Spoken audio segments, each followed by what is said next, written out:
Mic आहे का?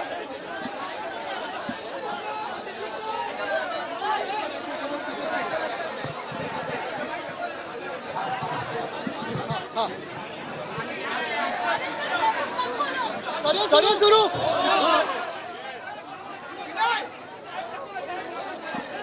ठीक आहे होऊ द्या तुमचं.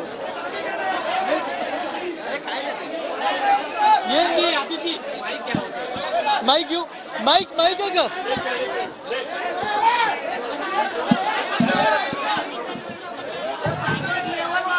जय महाराष्ट्र. सर्वप्रथम मी आपल्या सर्वांचं अभिनंदन करतो. विजय काय असतो हे आपण काल दाखवून दिलेलं आहे, करून दाखवलेलं आहे आणि ही सुरुवात आहे. असाच विजय आपल्याला येत्या विधानसभेत पण प्राप्त करायचा आहे, त्याची ही सुरुवात आहे. आज सगळ्यांचं अभिनंदन करत असताना, आपले 10च्या 10 युनिव्हर्सिटीच्या सेनेटर्सचं अभिनंदन करत असताना, सगळ्यात पहिला सन्मान आणि सत्कार आपण राजन कोळंबीकरजींचा करायचा आहे.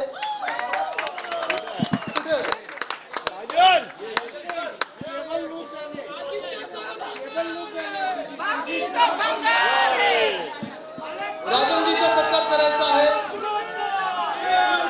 कारण त्यांनी निष्ठा काय असते हे दाखवलेलं आहे.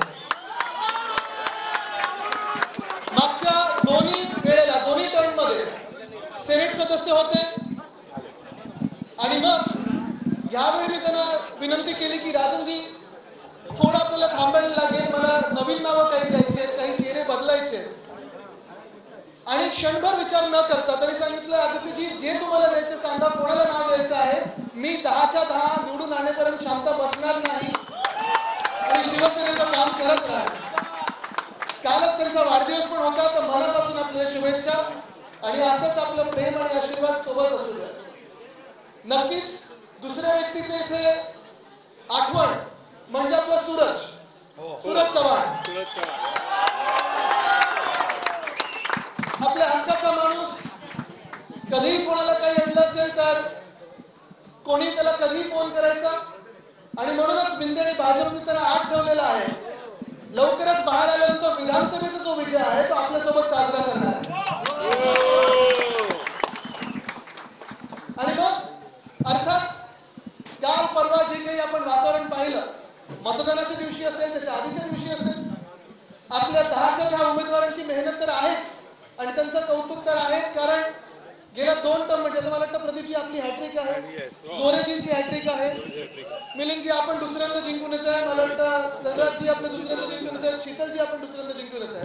काही नवीन चेहरे आणि आपल्याला माहिती की आपल्यावर जबाबदारी फार मोठी आहे. कारण मुंबई विद्यापीठ हे फक्त काही मुंबई शहर आणि उपनगर नाही, तर पालघर असेल, वसई विरार असेल, कल्याण डोंबिवली असेल, ठाणा असेल, नवी मुंबई असेल, रत्नागिरी, रायगड, सिंधुदुर्ग या सगळ्या जिल्ह्यांमध्ये, या सगळ्या पूर्ण तालुक्यांमध्ये आपलं काम असतं.